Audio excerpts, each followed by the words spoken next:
Olá, aqui é Márcia Maria em mais um podcast Simples Assim. Porque, acredite, a vida é simples.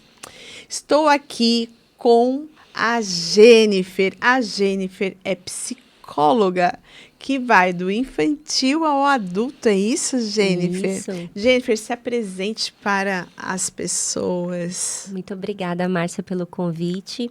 Hoje eu sou psicóloga e neuropsicóloga, atuo na área infantil e adolescente adulto. Faço atendimento online e também presencial. Você prefere mais online ou presencial? Os dois têm um sabor muito bom. Ah, é? Tem um gostinho muito bom. O presencial, ele é maravilhoso porque tem a troca, né, do presencial. Sim. É um vínculo até mais fácil de se fazer. Online tem seus desafios, mas também tem a comodidade do próprio paciente, né, escolher fazer online.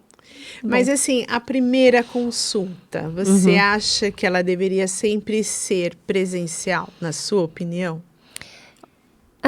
Não necessariamente. Pode ser feita, sim, online. Certo. Eu normalmente agendo uma consulta prévia para que eu possa esclarecer e tirar todas as dúvidas do paciente, se for adolescente. Online, você fala? Isso, Tá. online. É.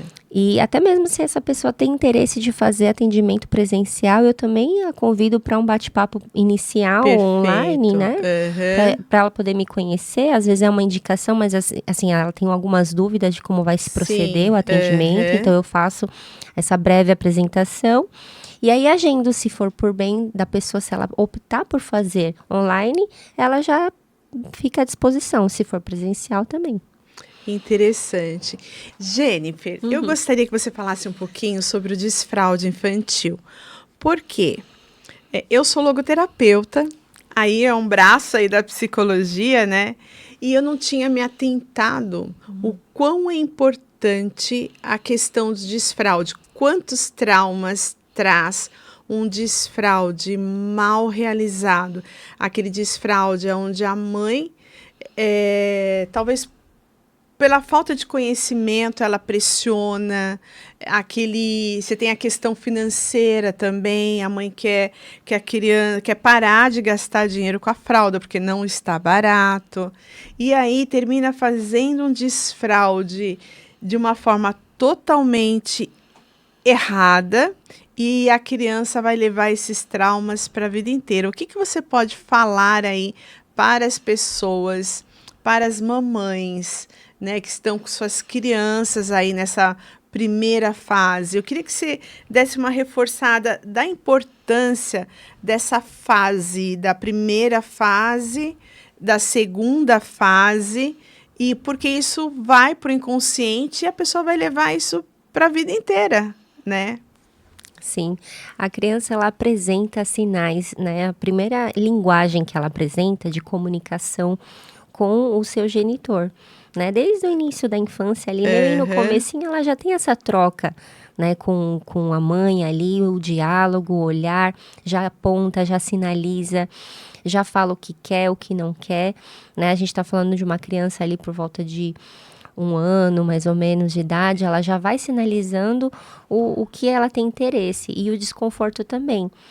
Então, a mãe atenta a esses sinais consegue ter uma comunicação aproximada da criança e assim ela consegue perceber quando que a criança começa a apresentar incômodos, né, no próprio corpinho dela mesmo, né, naquele processo.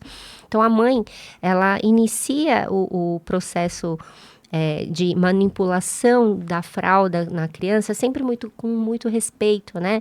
Conversando com a criança, sinalizando o que está sendo feito ali, respeitando aquela parte isso que é genital. muito importante. Isso. A gente fala, a mãe, ela tem essa responsabilidade de respeitar o corpinho da criança, a criança se sentir ali tranquila, é minha mãe que está manipulando aqui, sempre com respeito. E você falou algo muito importante, a conversação, você conversar com a criança. Muito Isso bem. é muito importante, né, Jennifer? Sim, sinalizar o que está sendo feito ali, né? Exato. Não pegar no automático e mexendo na criança, ela vai entendendo que está sendo tocada, que está sendo, né, manuseada, e precisa entender o porquê e para que isso da importância, né? Então a mãe se aproximando, falando, olha, nesse momento eu vou passar um lencinho, nesse momento eu vou limpar, e conversar e ter uma troca de olhar é muito importante, porque a criança ela sabe que está sendo cuidada, ela está sendo por um objetivo maior de cuidado,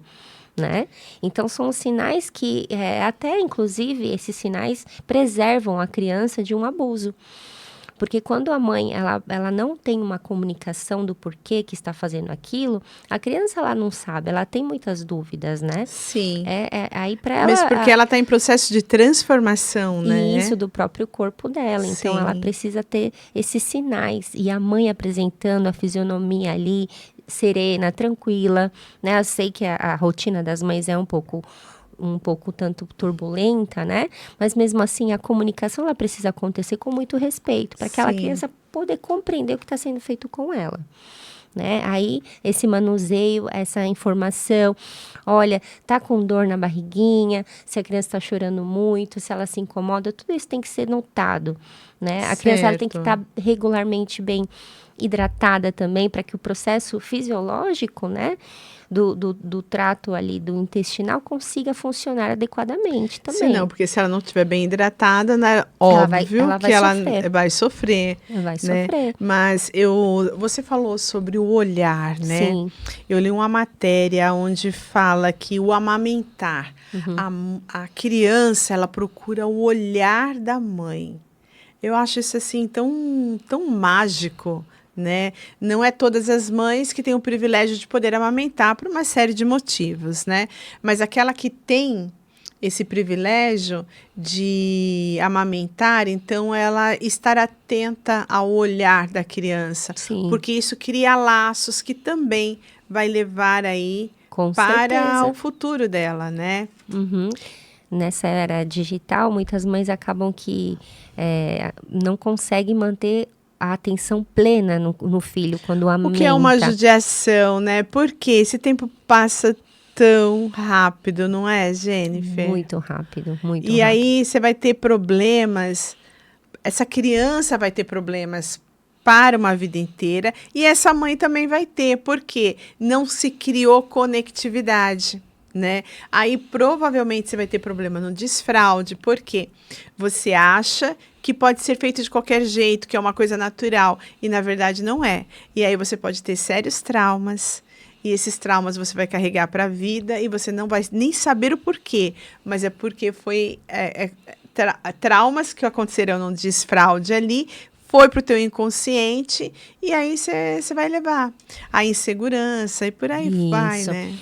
A quebra de expectativa do outro, né? Porque a criança, ela tá aprendendo a somente atender as expectativas dos pais e não a entender os próprios sinais do seu emocional, mas porque ela nem corpo. tem capacidade para isso, né? O cérebro está em formação Está em formação, ainda, né? Então, assim, ela vê o olhar, como ela já teve um contato, ela sabe as expressões, sabe ler as expressões, né? A gente está falando de crianças típicas. Ela consegue compreender a expectativa da mãe, do pai, quando ela age de alguma determinada forma. Ela também lê, né, as pistas sociais, ela também tem essa interação. Então, quando ela acaba que desaponta o pai ou a mãe de alguma forma, inclusive na parte de desfraude, ela já se sente numa culpa inconsciente. E aí, isso, ela aprende a ser pressionada pela expectativa dos pais, e não é isso que a gente quer. No desenvolvimento infantil, que deve ocorrer de forma natural, de forma atendida, a criança ela precisa compreender as suas emoções desde pequena, saber por que ela está triste, expressar as emoções, né, dela, começar a entender quando está frio, quando ela está com calor, quando ela sente algum desconforto, algum incômodo, ela sinalizar, apontar se é no estômago, se é na cabeça, se é em algum lugar do corpo. E o controle dos esfíncteres é exatamente isso. que ela precisa compreender quando sentir as sensações nela, sabe? Quando tem uma pressãozinha que ela normalmente ela vai se esconde, tem crianças que se escondem para poder evacuar, isso já é uma percepção. E como ela vai compreender que isso é natural? Quando a mãe tem essa atenção e conversa com ela, olha filha, quando você está nesse momento, você se esconde ou vai para o cantinho, porque é um processo natural do seu corpo. Você pode me avisar. Passar para a criança que é algo natural. Natural, né? E que está tudo bem isso acontecer, e que sim, ela está no ambiente seguro para que ela possa tomar essa atitude e fazer da forma como ela gostaria, né? E sinalizar para a criança, caso ela sinta um desconforto, para ela avisar, para ela contar. Esse contato, esse diálogo é muito importante. Exato, porque vai dar à criança a sensação de controle do corpinho, ela vai passar a entender que aquilo faz parte de um processo, né? Natural. E o olhar atento dos pais é fundamental para que ela se sinta segura nesse processo, né? A gente tem os marcos do desenvolvimento que direcionam a leitura esperada do processo da criança, poder ter esse controle tanto diurno, né, e noturno próximo dessa fase ali, de 2 anos, mais ou menos, né? Com 1 ano e meio já dá para perceber que ela já consegue entender que existe um banheiro, que existe um local apropriado para isso, o que é o vaso sanitário, né? E como que é mostrado para ela esse processo, se é algo leve, natural, não é exigido dela, não é algo com uma expressão de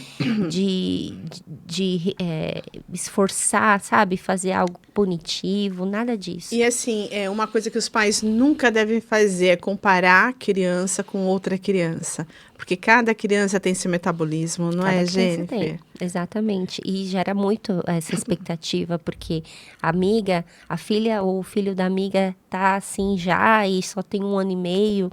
E nossa... E aí você fica cobrando daquela criança que tem um outro metabolismo, que é um outro serzinho, é um outro ser, totalmente né? diferente. Totalmente diferente, né? Isso. E aí você joga no colo daquela criança que está com a formação cerebral ainda, tudo ali em construção, e aí você joga e você termina levando muita tristeza para a criança, né? Porque ela não consegue entender, ver a mãe triste ou a mãe brigando ou gritando.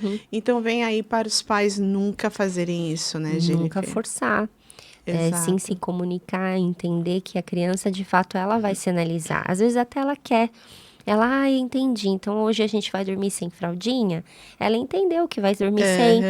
Mas acontece que o processo do próprio desenvolvimento dela, às vezes ela cai num sono muito profundo e ela não tem mesmo o controle disso, né? Então, a lidar com muita paciência com a criança nesse momento, não demonstrar uma irritabilidade fora, sabe, do comum.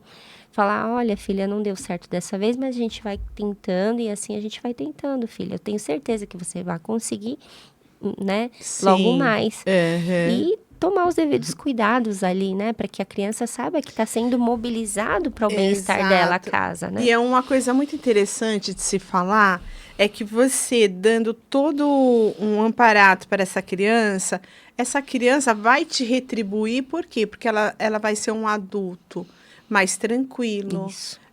Aliás, vai ser um adolescente mais tranquilo, um adulto mais tranquilo, porque já não tem esses traumas, não carrega esses traumas. Estou correta, gente? Sim, com certeza.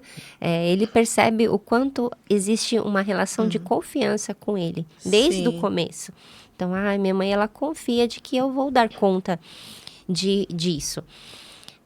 Ela confia que eu vou dar conta de fazer sinalizar quando eu tenho vontade de fazer xixi. Tem vezes que a criança ela vai estar distraída. Sim. E que essa distração não seja resultado de uma punição para ela. Dizendo, nossa, filha, agora você fez isso, a mamãe está muito triste com você. Ou eu estou muito nervoso com você, filho, porque você fez isso.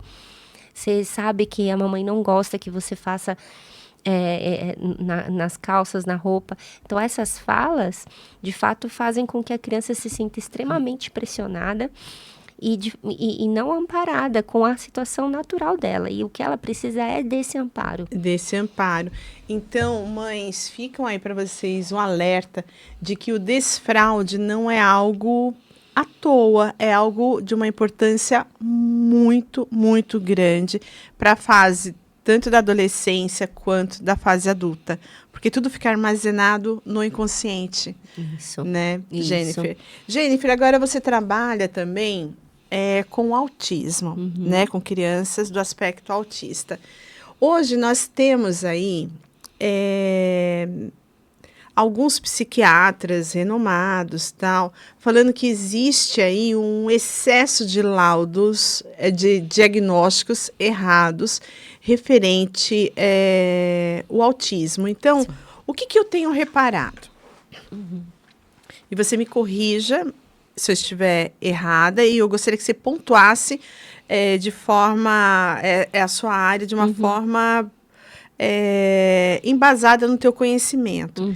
Eu tenho pontuado que muitas pessoas, pessoas próximas assim a mim, às vezes elas têm algum tipo de problema, ou elas se identificam com algum problema, e aí elas falam assim, eu acho que eu sou autista, né? Aí eu vejo outras mães, né, que têm seus filhos que você olha, você fala, essa criança é normal, mas a mãe fala, não, ele é autista. Eu estive uma vez no mercado e eu vi uma criança, eu fiquei observando, eu estava na fila. Sim. E fiquei observando. Para mim, uma criança normal. Mas aquela criança, ela saía derrubando tudo que tinha e mexia. E aquela mãe ali se desfazendo em 10, né? E a criança com cordão de autismo. E a mãe ali, para fulano, e ele nem dava trela. Então, eu olhando, né? Aquela criança devia ter uns 4, 5 anos, mais ou menos. No meu ponto de vista, aquela criança era falta de uma educação mesmo. Eu não vi traços, né? E aí você pega alguns psiquiatras falando do excesso de diagnóstico. Então, você vem aí, por exemplo, nós estamos falando, vamos falar de Elon Musk, né, que foi diagnosticado com autismo. E aí, quando o Elon Musk foi diagnosticado com autismo, deu uma romantizada nessa questão. Porque é óbvio, nós temos graus de autismo, perfeito? Sim. Então, eu estou falando daquele autista que a pessoa, eu sou autista, o autismo leve, né? Como que você vê essa situação toda, Jennifer, no teu consultório? O autismo, ele é um processo do neurodesenvolvimento que ocorre no próprio desenvolvimento da criança intrauterino, né? Na formação da criança. Então, quando a gente fala em desenvolvimento, não é apenas genético que faz o desenvolvimento infantil, é o ambiente também que faz o desenvolvimento infantil. Então, é onde a criança ela é introduzida no ambiente. Então, a gente tem traços realmente no Manual de Diagnósticos de Saúde Mental, o DSM-5-TR, ele traz traços que se aplicam a visões de habilidades sociais, questões de comportamentos restritos, né? E também questões de contato, de comportamentos repetitivos. Tá. E essa falta de funcionalidade também vai dividindo em graus, né? O suporte, tanto que essa criança ela depende de um suporte. Se é muito suporte, é o suporte 3, né, de suporte, que é uma criança não verbal, uma criança que tem distúrbios emocionais, que ela acaba se autoagredindo, ou agredindo o outro, ela não tem controle de si nem do ambiente, no nível 3 de suporte. Certo. E nível 2 de suporte, que ela já é uma criança mais funcional, ela consegue ali, em alguns momentos, lidar com o externo, o mundo externo, porém ela demanda ainda de um suporte para poder ser conduzida, né? Certo. E tem a do suporte nível 1, que ela é neurodivergente, que ela tem um sofrimento mais internalizado, não é tão explícito para quem vê, mas ela carrega consigo sofrimentos muito mais internos, e que impactam também nessas 3 correlações que o manual descreve. Certo. E embora ela seja funcional, ela ainda assim, ela tem questões que interferem na qualidade de vida dela. Desde os primeiros sinais de infância ali já se consegue perceber essas dificuldades, né? E muito comum ocorrerem as comorbidades no processo do desenvolvimento do autismo. Ele pode também vir a ter uma deficiência intelectual, um transtorno do TDAH também, né? De déficit de atenção e Sim. hiperatividade, ou misto, ou só hiperativo, entre outras questões. Ele pode ter diversas outras comorbidades que também acompanham essa neurodivergência, né? Então, por isso que o espectro ele é de fato amplo, ele se diverge muito, porque cada criança tem o seu meio ambiente que é influenciado, tem os pais de como eles conseguem lidar com a criança, como eles estão educando, qual o investimento de tempo de qualidade com essa criança. Se essa criança ela é assistida, é amparada no seu funcionamento emocional, no seu funcionamento diário e de todo esse complexo. Então, a criança, ela é um neurodivergente, mas o quanto ela vai responder para o ambiente é como ela está sendo amparada pelo próprio, né? Então, assim, hoje a gente vê, como você disse na sua fala, que você assistindo uma criança em crise ou tendo um comportamento em descontrole emocional, ela tem ali um laudo, né, que disse que ela é um espectro, pode ser que ela tenha uma outra associação de comorbidade em conjunto, né? Então, assim, no análise clínico, a gente se baseia com o que a gente tem hoje na literatura, baseando também numa vasta análise de rastreio, que é um processo de neuroavaliação rebuscado, sabe? Que exige ali uma amplitude de visão teórica e também na entrevista que é feita de anamnese bem elaborada para poder compreender se aquela criança ou aquele adulto, adolescente, ele está, sim, dentro do espectro, né? Tá. E também é feita avaliação com outras ferramentas de teste, tudo que vai guiando, né? E vai afunilando para ver aonde, de fato, esse indivíduo, ele se enquadra. Mas antes de você fazer uma avaliação neuropsicológica, a gente precisa também entender o quanto esse paciente, ele está sendo assistido na base funcional biológica também. Tá. Porque se uma criança ela tá com deficiência de vitamina D, uma deficiência de B12, uma deficiência de ferro, uma deficiência de cobre, de zinco, são N de deficiências, com certeza ela vai reagir ao ambiente de uma forma não esperada, irritadiça, desatenta ou hiperativa. Cada indivíduo vai reagir de um jeito. Então, a análise, ela é feita muito mais embaixo. Complexa, muito mais complexa e é muito completa. Para que eu entregue um laudo, eu preciso, de fato, sanar muitas outras camadas antes de entregar esse laudo. É interessante, você está tocando em laudo. Você faz laudo, então. Isso. Se uma mãe, ela precisar de laudo, ela pode estar te procurando também. Sim. É bom você falar por quê. Porque eu já me perguntaram, muitas mães já me perguntaram se eu conhecia alguém, né? E eu perguntei para várias colegas, você conhece alguém? Não, então você vê que é uma coisa, é algo muito interessante. Você está falando que você tem condições de estar fazendo esse laudo, aliás, de dar esse olhar aprofundado. Isso, aprofundado. Né? Ter esse olhar aprofundado. Exatamente. Né? Muito interessante. E bem vasto, não? Muito vasto. Não é simplesmente olhar em 1, 2 consultas que eu vejo a criança, eu já posso dizer que ela é a ou Y. Não tem como. Mesmo porque eu estava ouvindo um psiquiatra, aliás, doutor Augusto Cury, admiro bastante ele, consumo bastante conteúdo dele, e ele disse o seguinte: quando você dá um diagnóstico, quando você vai no profissional não qualificado, e esse profissional, ele te dá um diagnóstico, por exemplo, você é esquizofrênico, a pessoa não ela está passando por um problema, mas ela não é esquizofrênica, você condena essa pessoa.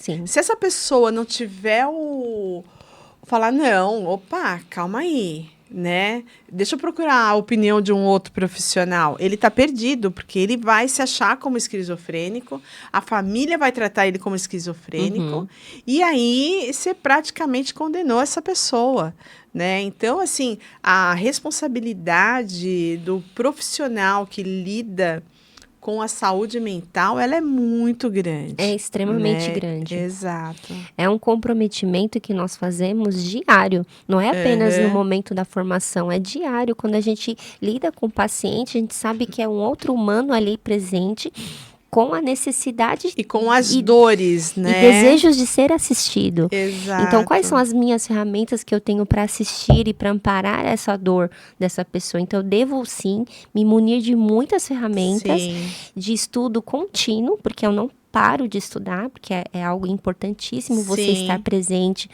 ir em congressos, estar ativa nessa área acadêmica, porque os estudos, eles avançam da noite para o dia, e você precisa estar atenta a tudo isso.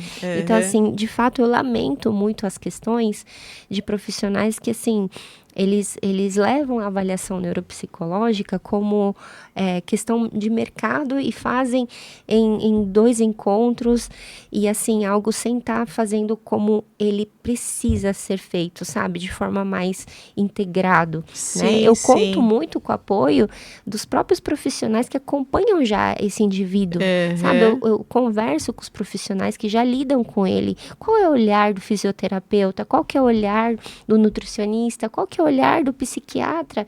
Qual que é o olhar do médico clínico? Então, eu entro em contato com todos eles e faço realmente a análise multimodal, onde você consegue ver e juntar o quebra-cabeça e entender por A mais B, de fato, onde que está esse indivíduo. Por que ele está correspondendo a isso? Então, com ele ajustado com as medicações base, que são as nossas vitaminas, em funcionalidade, com onde esse ambiente familiar... Você também está falando algo extremamente importante. Às vezes a pessoa está com algum problema, até de demência, e na verdade é porque ela está com a vitamina D lá embaixo. Sim. Né? E você vê algo tão simples, mas fala como? Como assim? Sim. E é a falta de vitamina, que é onde você está colocando aí. Sim.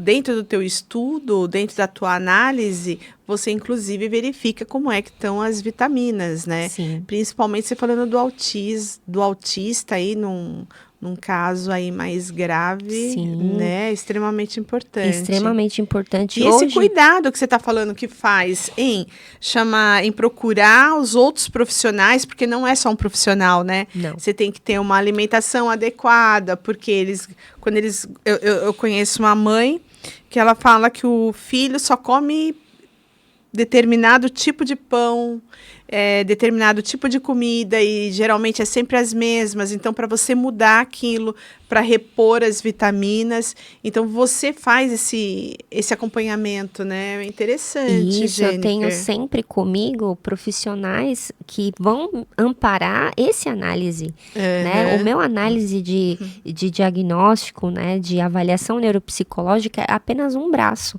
Eu devo e necessito dos demais olhares para que eu realmente possa ter certeza e segurança de que aquele indivíduo, aquele meu paciente, ele de fato ou está no espectro, ou não está, ou tem apenas comportamentos autísticos, e que não significa que ele seja um autista. Certo. Se ele apresenta comportamentos autísticos, por quê? Então, eu faço a busca, análise totalmente integrada e sistêmica de funcional, né, do próprio indivíduo. E assim a gente vai caminhando para poder atender melhor e cada vez mais pessoas, né, que hoje em dia estão com muita deficiência em diversas questões, tanto ambientais quanto de saúde também. Sim. Jennifer, como que é trabalhar com os adolescentes? Porque a impressão que nós temos é que os pais não estão sabendo lidar com os filhos. Os pais estão aí querendo a validação dos filhos. E aí estão deixando com que os filhos conduzam não só eles, como os próprios pais. E aí a gente sabe que o resultado é ladeira abaixo. Porque o jovem, ele tá aí para ser orientado, mas se o pai não tem pulso, então ele como que faz? Como que você está lidando com essa questão toda, Jennifer? No meu atendimento, eu faço acompanhamento parental, né? É, O adolescente chega a mim como paciente com a aprovação dos pais. Então, certo. eu tenho trocas mensais com os pais, faço a reunião de atendimento parental com eles e vejo qual é o desejo que eles têm e as dores que eles têm.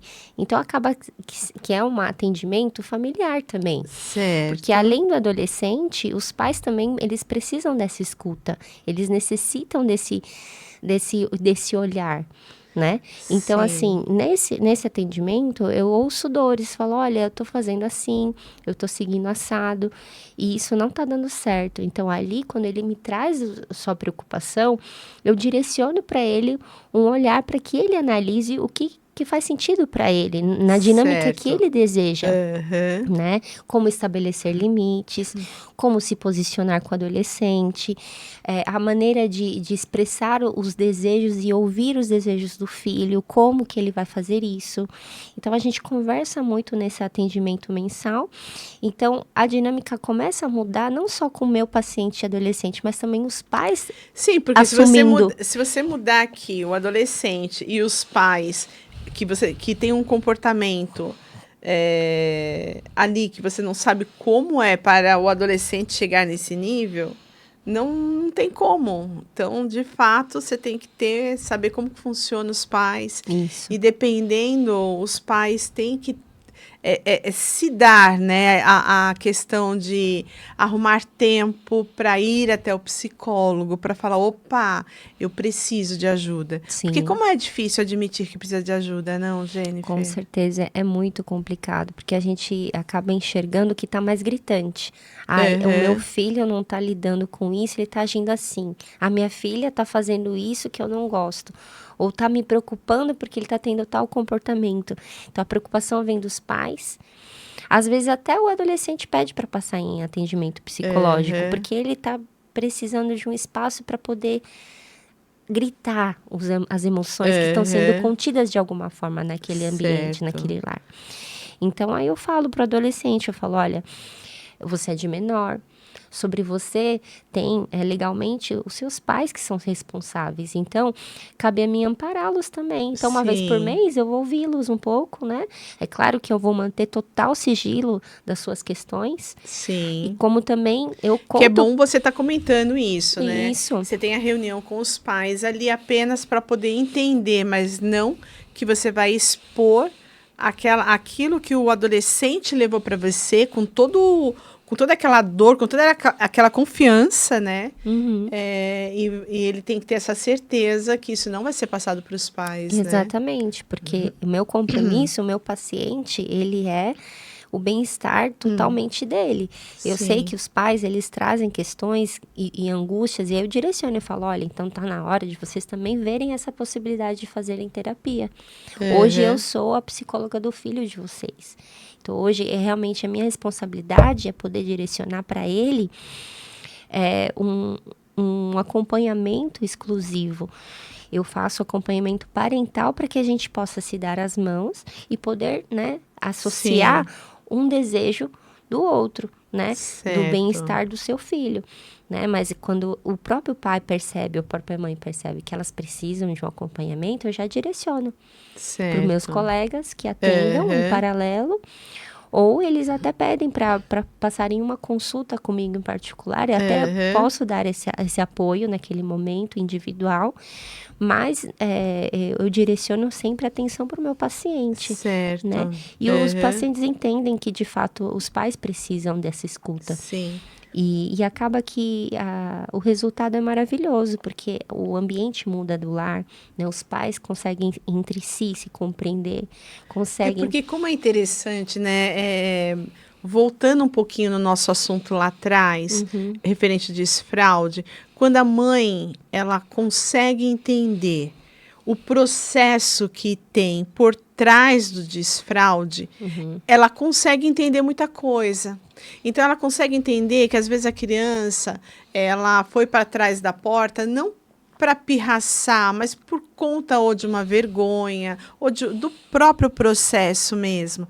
Mas aí ela tem aquela visão ampla, ela entende o processo e aí as coisas ficam tudo mais simples. Acredito que no atendimento também ocorra a mesma coisa. A pessoa está dentro de um looping ali, e aí a hora que ela sai, ela consegue enxergar o mundo de uma outra forma, né, Jennifer? Sim, sim. É muito bom quando você tem um olhar técnico, um olhar profissional que olha para o seu caso, que entende o seu lado Sim, e consegue ter as ferramentas para poder te auxiliar a você conseguir caminhar dali para frente com as suas próprias decisões, com os seus exato. interesses, de forma ajustada. E aquela questão que é bem complicada, eu particularmente vejo que é o quê? Eu acho que é algo, quando a pessoa se apercebe isso, ela tem que procurar um profissional, que é o quê? Eu preciso da validação do outro o tempo inteiro. Então, a partir do momento que eu preciso da minha da validação do meu amigo, depois eu preciso da validação da minha amiga, do vizinho, da tia, do tio, eu deixo de existir, porque eu não sou eu. Porque eu estou sempre procurando agradar o outro. E aí eu me anulo e isso eu vou ter sérios problemas lá na frente. Inclusive físicos, né? Porque o emocional vai atacar o meu físico. O meu físico, em algum momento, ele vai gritar. E eu sempre digo, olha, se você daquelas pessoas que sempre procuram a validação do outro, não se culpe por isso, mas procure um profissional para que ele possa te ajudar. Porque existem ferramentas, né, Jennifer? Existem. E a pessoa vai e é simplesmente libertador, não é, Jennifer? Isso é muito importante. A pessoa ela entender que o primeiro amor que ela deve expressar é a si mesmo. Sim. O primeiro amor, ela precisa olhar para si e falar, nossa, como eu sou grata pela minha vida, pela minha existência, pelo que eu sou, né? Mesmo eu tendo meus defeitos, tendo meus pontos a melhorar, eu amo a mim mesmo, amo o que eu sou, Exato. porque eu já fui amada. Então, a pessoa, ela consegue compreender que ela também foi amada, né? Teve alguém que já estendeu a mão para ela, teve alguém que já olhou com aceitação para ela. Então, isso é muito importante. Então, Jennifer, como é importante e é libertador quando você se valida, né? O que você acha dentro quando a pessoa chega lá e fala para você assim, você percebe, porque a pessoa ela não se dá conta de que ela precisa, de que ela está implorando pela validação do outro, né? E aí, no contexto ali da fala do teu paciente, você vê que a pessoa ela sente necessidade, ela se anula 100% para validar o outro. E o que você tem a dizer? Olha, eu vou aproveitar para dar um recadinho para quem está passando por essa dificuldade. Perfeito. Né? De não sentir valor em si mesmo, né? E busca no outro a necessidade de ser aprovado e ter a necessidade de ser visto.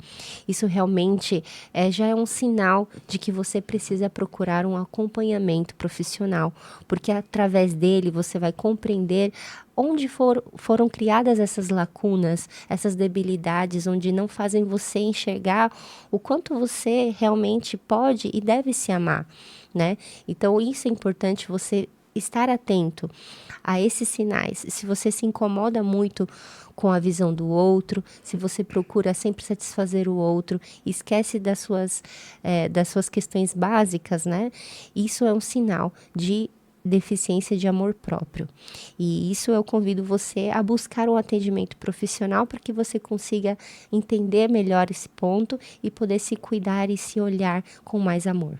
Jennifer, muito obrigada por você ter vindo aqui. Tão difícil arrumar um tempinho aí na tua agenda. Mas muitíssimo obrigada, foi esclarecedor. Nós deixamos no início o cartão da Jennifer, que tem o telefone dela.